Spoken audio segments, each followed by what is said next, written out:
ikaze rero kuri The ITV atwibwire nubwo atari umushyitsi hano ari umusangwa ariko noneho yongera atwibwireho gatoya hanyuma ndagaruka mbabwira ku bintu tugiye kuganiraho byinshi kandi byiza nzi yuko abenshi muri bugire icyo mwunguka. Ikaze kuri The ITV. Cyabanje cya Rwanda Day twumvaga dukeneye ba Mary, dukeneye bahanyurwa kudufasha kuvuga ko dufite umunsi mukuru w'u Rwanda. Urumva byaradufashije abantu bamenye ko hari gahunda, n'ubu tubabwiye ko twishimiye ibyo abanyarwanda bakoze n'inshuti z'u Rwanda nari nazibagiwe. Ariko wenda ngarutse kuri icyo ikintu nzi mu kinyarwanda shaka no kugarukaho nuko iyo umuntu atashye ubundi arubahwa. Hari n'ibyo uzabona wenda niyo tugenda mu mihanda nka hano babikora neza, ukabona imodoka za polisi ziragiye zihagaritse izindi modoka, mukagenda mufitemo za double clignotant, ukabona ko bahaye ako gaciro umuntu witahiye. Ni ikintu rero gikomeye. Hari ibyo maze misi mbona ku mbuga nkoranyambaga. Ibyo ni nabyo nagira ngo noneho tugarukeho muri iki kiganiro. Abantu baratinyutse bagiye kuvuga umuntu watashye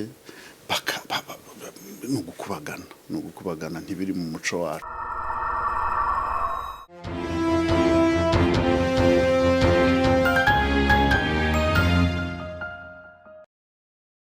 ITV. Murakoze Mary, ndagushimiye ko wantumiye kuri ITV kandi nishimiye nanone kubana namwe. Nitwa rero Felix Masengesho. Undi Imana yumva gusa. Nkunda kuvuga ko Imana dusenga ikomeye ari Imana yumva amasengesho ngo nige baba bavuga. Felix Masengesho muramwibuka. Ariko buri iriya Rwanda Day ntabwo yayiyoboye neza. Reka tuvugane nawe atubwire kuntu byari bimeze. Felix buriya nko gufata mikoro ukayobora ikiganiro imbere ya Perezida wa Repubulika wumvaga bimeze gute kuri wowe? Mbere na mbere reka mbanze ngushimire Mary na hanyurwa mufatanije muri iki gitangazamakuru cyanyu, kubera ko mbere yuko Rwanda Day iba twagize umwanya wo gukora ubukangurambaga, mwabigizemo uruhare, ndabashimira cyane kubera n'umusaruro mu by'ukuri wagaragaye. Abantu bitabiriye ari benshi, niyo Rwanda Day ya mbere yitabiriwe n'abantu benshi. Urabizi ko n'icyumba cyari kigenwe cyabaye gitoya, biba ngombwa ko hashakwa icyumba cya kabiri kubera ko expectation y'abantu twari twiteguye babaye benshi cyane. Ubwo rero urumva gushimira buri wese wabigizemo uruhare, communities, ambasade yacu, abantu baturutse hirya no hino, byabaye umugisha ariko byanabaye umusaruro ku mbaraga twashyizemo. Ngarutse rero ku kibazo warumbajije gufata mikro imbere ya nyakubahwa Perezida wa Repubulika, umukuru w'igihugu dukunda, ubwabyo bigarutseho wumva yenda ari nk'inzozi umuntu yari yarigeze kurota kumva zidashoboka, noneho zigashoboka. Wari umugisha kuri jye, navuga mu kinyarwanda ko natewe iteka, ariko kandi ko n'umunsi nyirizina ukurikije uko wasaga, uko wagaragaye neza, uko abanyarwanda bavuye imihanda hirya no hino bari bakeye, ari abaturutse mu Rwanda, ari abagize intara ya gatandatu hano, ari abavuye i Buraya ndetse na Canada, byari umunezero. Ngira ngo wabonye urugwiro rwari ruhari, abantu baramukanya. Washington DC yamenya u Rwanda. Muri make icyo navuga kubera leadership y'u Rwanda y'igihugu cyacu, nyakubahwa Perezida wa Repubulika turangajemo imbere, ibendera ry'u Rwanda ryarazamuwe. Sinzi ko hari uwabishidikanya. No mu magambo yakunze kuvugwa no kuvuga ngo n'ubwa mbere uyu n'umwihariko w'u Rwanda, n'ubudasa bw'u Rwanda. Byari biryoshye rero, umva rero kuba ibintu byari bimeze neza gutyo, waragize uruhare noneho ari n'imbere y'umukuru w'igihugu, amarangamutima kuyasobanura biragoye ngira ngo narabivuze nakiranya kuba Perezida wa Repubulika mu ijambo yego. Tugarutse rero n'ubundi tuvuga kuri icyo cya Rwanda Day, abanyarizona by'umwihariko natwe aho twari turi twaravugaga ngo ngo dore umuntu wacu dore umuntu wacu dore umuntu wacu. Niki wabwira abanyarizona nk'abantu ndabizi ko babigizemo uruhare kugira ngo abantu bitabire kugeza kuri rura rwego, niki wababwira nk'abantu twakoranye kariya kazi ko gukangurambaga? No kubashimira ngira ngo twanagize umwanya ariko tuzakomeza wo gushimira abayobozi b'inzego z'abagore, urubyiruko, uruhare babigizemo. Ngira ngo ubuyobozi bwa Arizona bwakoze n'akazi keza ko gushimira imirimo myiza yahakorewe, ariko nk'uko bivuze birumvikana nyine iyo mwihaye intego mukazigeraho nta kindi twabona uretse kuvuga ngo ni ugushima no kwishimira ibyo twakoze, ariko nanone bikaduha amasomo nta gusubira inyuma no gukomeza kujya mbere, kandi ibidutegereje ni byinshi, ibyo dukora biracyari byinshi, kandi uretse n'ibyo tuzabisigira n'abadukomokaho. Ni ukuvuga ngo urwo ruhererekane narwo rurakenewe cyane mu mikorere yacu ya buri munsi. Urakoze cyane.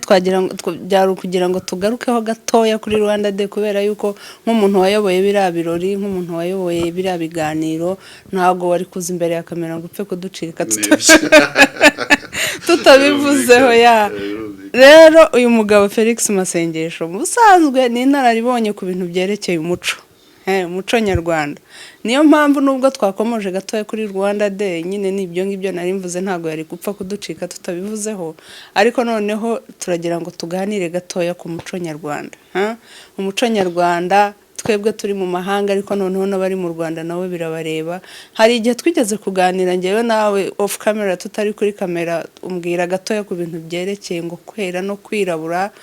Ntago mbizi kandi kuba ntabizi nta wabindenganyiriza, cyangwa yenda ashatse yanamindenganyiriza, ariko ndabizi yuko hari n'abandi benshi bameze nkanjye. Nakubwira ntago mbizi, ndabyumva ariko sinzi byari ibyo, sinzi icyo bivuze. Hari abandi bantu benshi bashobora kuba bameze nkanjye, bashobora kuba batazi ibyari byo.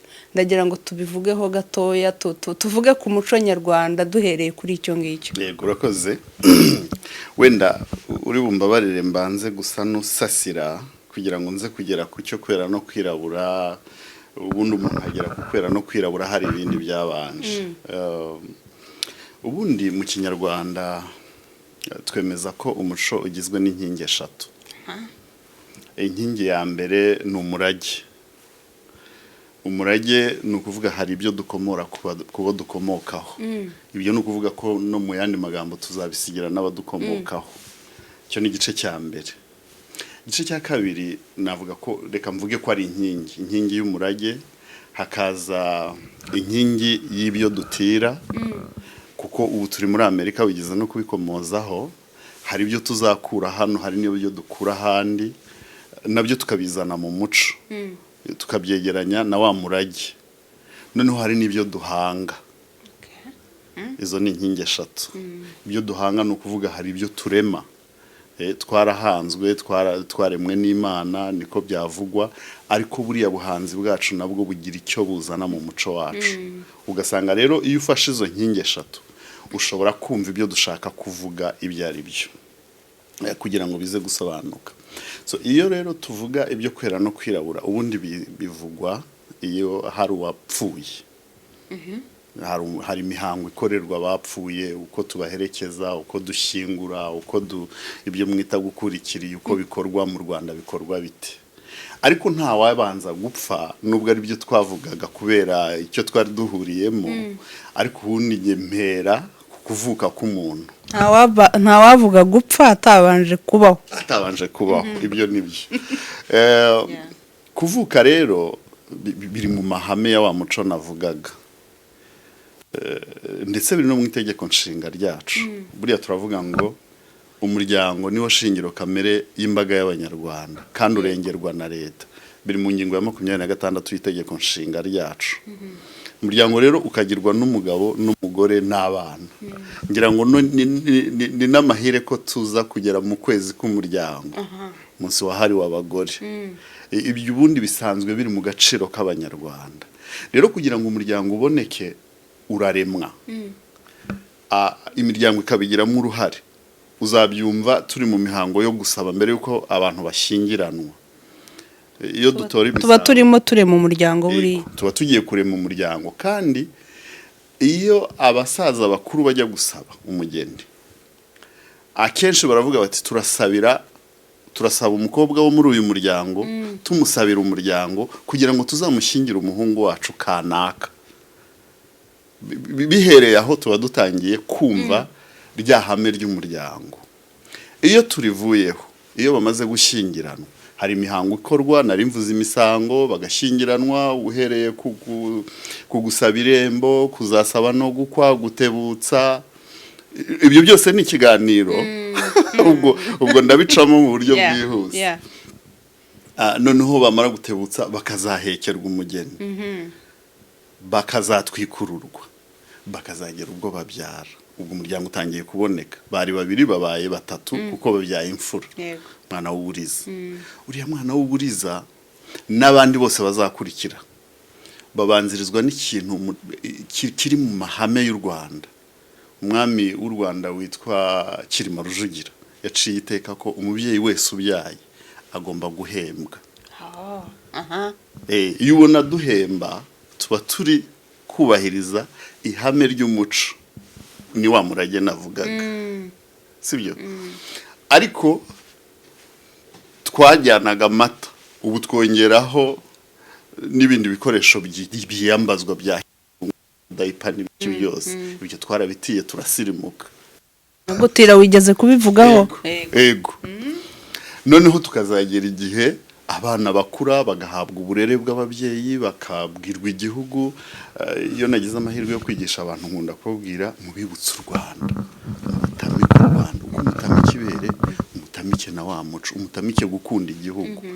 Ibyo rero bihinduka wa mwihariko na wa murage wacu. Mubatoze ko umwana w'umunyarwanda bintwari, umwana w'umunyarwanda wa mbere niba agiye ku ishuri, umwana w'umunyarwanda agira imyitwarire imutandukanya n'abandi. Umwana w'umunyarwanda ntakora ibi, akora ibi. Yego. Noneho urumva gakura, twahembye, mwana arakuze, abaye wo gusabirwa nawe, uruhererekane rw'umuryango rukazaboneka gutyo. Ariko nanone nkuko nigeze kubikubwira, igihe kiragera nanone abantu bagataha bakagira iyo bajya. Abantu babyemera mu buryo butandukanye, ariko iyo tuvuze kwera no kwirabura, ngira ngo iyo uvuze abera wabumva. Abera ngo n'abazajya mu ijuru n'abera. Yego, nabo n'abera. Ubundi kwirabura bigasa nkaho bigaragara nabi nk'umwijima, nabyo bikagira inyito zitarizo. Ariko nashakaga kuvuga mu by'ukuri iyo mihango yuko hari igihe cyo kurira, ariko nanone abantu bakihanagura amarira, ubuzima bugakomeza, kuko abantu baza abandi bagenda. Ngira ngo hari indirimbo nigeze kumva y'abarokore ivuga ngo ibibera muri iyi si byose ni amayobera, bamwe baba barira abandi baseka, bamwe barashyingira abandi bagashyingurwa, ariko ubuzima burakomeza. Icyo tuba tuvuga iyo tuvuga kwera no kwirabura. None se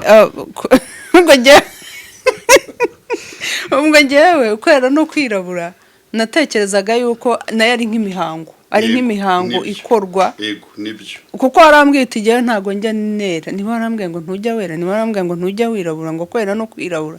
Ntekereza ko nayo ari imihango. Ni imihango se koko? Ni imihango, ariko hari yagiye ihinduka. Urumva iyo umuntu yapfushaga se, hari uburyo yagombaga kwitwara, hari ibyamukorerwaga, niba ari ukogoshwa, ibintu nk'ibyo. Ibyo ntiwabibona ubu ngubu. Yego. Ariko abamureba bakamenya ko niba agaragara kuriya yapfushije. Ibyo rero byagiye bitakara, hari ibyo utabona. Icyo nashaka kukubwira tuganira, nakubwiraga ko hari ibyo ntemera mu bikorwa bya kizungu, nka biriya byo gufata umuntu abantu bagiye kumusezera. Ni byiza, hari ababikora, hari ibyo njye mbona ntakora.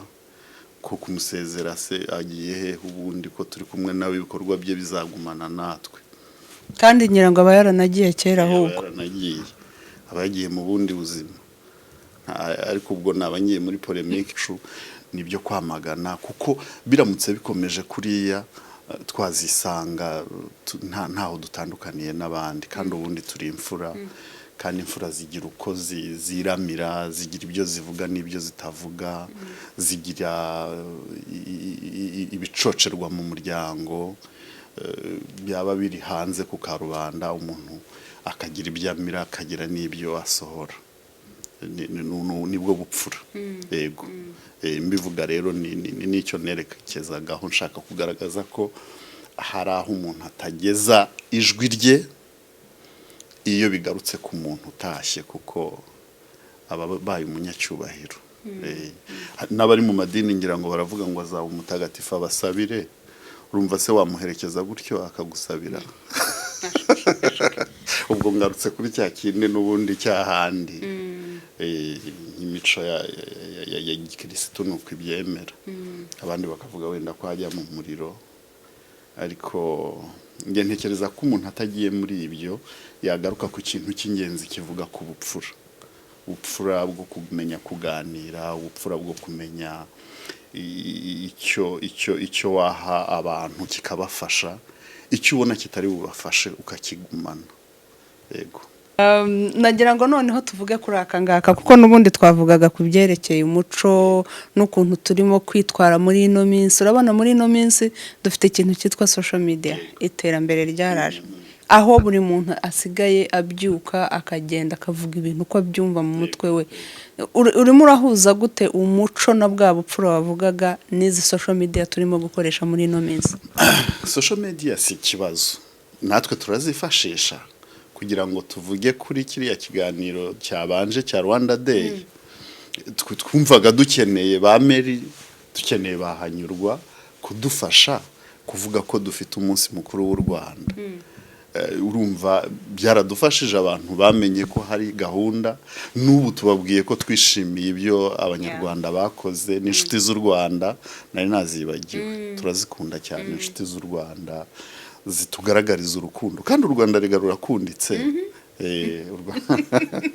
u Rwanda rurakunditse cyane twabonye inshuti z'u Rwanda ngira ngo warabibonye rero mpereye kuri icyo n'ibindi bikorwa bitandukanye imbuga nkoranyambaga zirakenewe ngira ngo ujye unabibona n'abayobozi bakuru bari kuri za Twitter rimwe na rimwe unasanga nk'abaturage bavugisha umukuru w'igihugu banyuze muri Twitter iyo ubitekereje neza usanga imbuga nkoranyambaga ni nziza ni igikoresho cyiza ariko zikoreshwa zite nanone birongera bigaruke kuri kiriya kiganiro tunyuzeho cy'umuco iyo turi kuri izo mbuga tuzikoresha dute ese Mary iyo avuga yibuka ko ari nyina w'abana 2-3 bazamureba bakumva bakwishimira kumva ibyo yavuze ese amasengesho bivuga aratekereza ko ari umubyeyi ese abagushamikiyeho abavandimwe inshuti banezezwa no kubona uvuga amagambo y'inyandagazi nibwira ko aho niho hari ipfundo ry'ikibazo kandi reka nkubwire birababaje ariko biteye ubwoba icyambere iyo ugiye kureba kuri izo mbuga nkoranyambaga hari ugusanga abantu kubera gukenera views bavuga ibitagira umumaro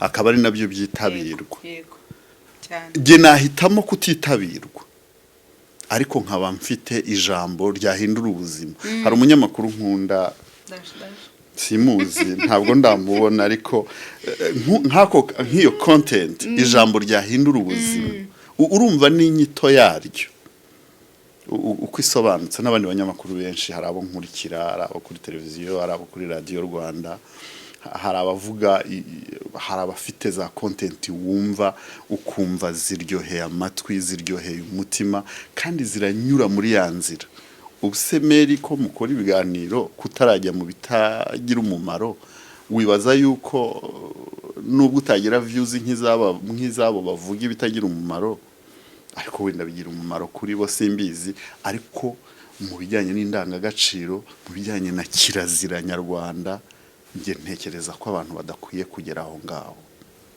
Kandi nk'uko nabivuze, hari ubwo umuntu ashaka kwicuza, sinzi mu gifaransa niho bavuga kugarura rya jambo ryasohotse bidagishoboka, akarenza umunwa karushye hamagara, urakoze cyane.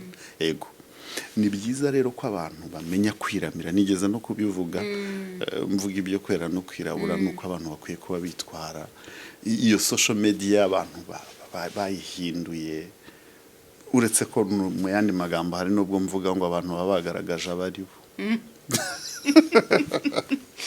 Umuntu iyo yagiye hari akavuga biriya ushobora gusobanukirwa neza uwo ari we, wa mugani ntago bitandukanye. Nibyo ngira ngo abantu, umuntu yabakebura, by'umwihariko bene wacu abanyarwanda, mukabyarama, mwongere murebe aho muriho murakosa, aho musobanya, ari mu migendere ikwiye umuntu muzima, uvuga uti ubu koko nderekeza he, ibi birakwiye, niba bidakwiye kubireka se bitwaye iki? Nibura uzahangane n'ibyo usize inyuma byapfuye, ariko hajya mbere ukosore. Yego, nicyo natangaho inama. Mwabyumvise rero, uyu nguyu ni umubyeyi, ni umuntu mukuru kandi ni inararibonye. Iyo tuvuga ku muco nyarwanda arabizi, arabisobanukiwe.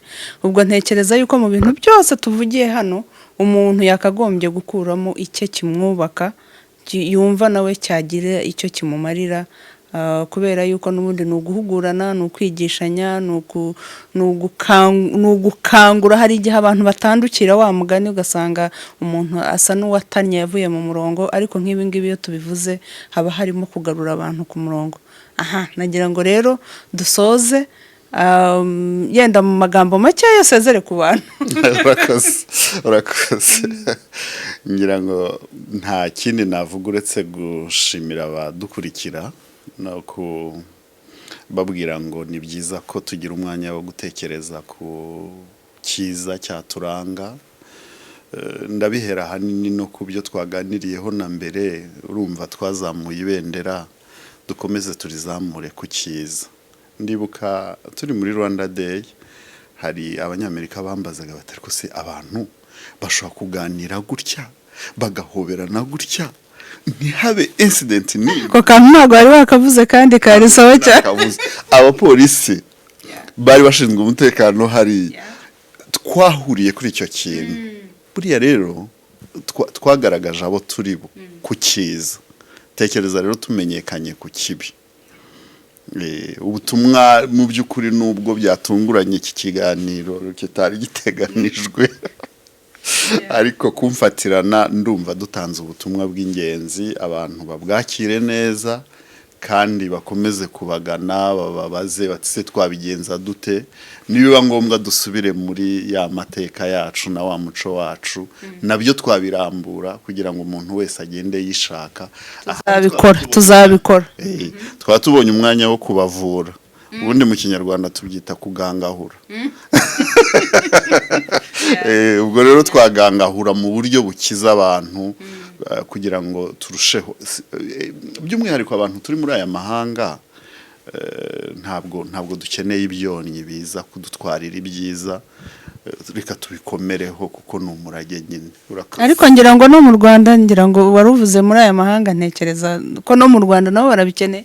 Rega n'uru ni u Rwanda, mu mahame yacu ubundi ni u Rwanda rw'ino. Iyo mvuze mu Rwanda rero tukavuga muri aya mahanga, tuba tuvuga hose. Felix utamwatse mikoro, twavuga tukageza n'ejo, reka tugane ku musozo. Ahubwo tuzajya turushaho gukora bino biganiro kandi byinshi kandi kenshi, kugira ngo ibi byose tubigarukeho, tunabivuge, tubicoce, tujye mu muco, tuvuge n'ubuzima busanzwe. Kuko yego nambaye imishanana. Murashaka kuzareba Felix yambaye umushanana ubutaha, ntimuzacikwe. Mwakoze cyane rero kubana natwe uyu munsi, naho ubutaha Imana ibarinde.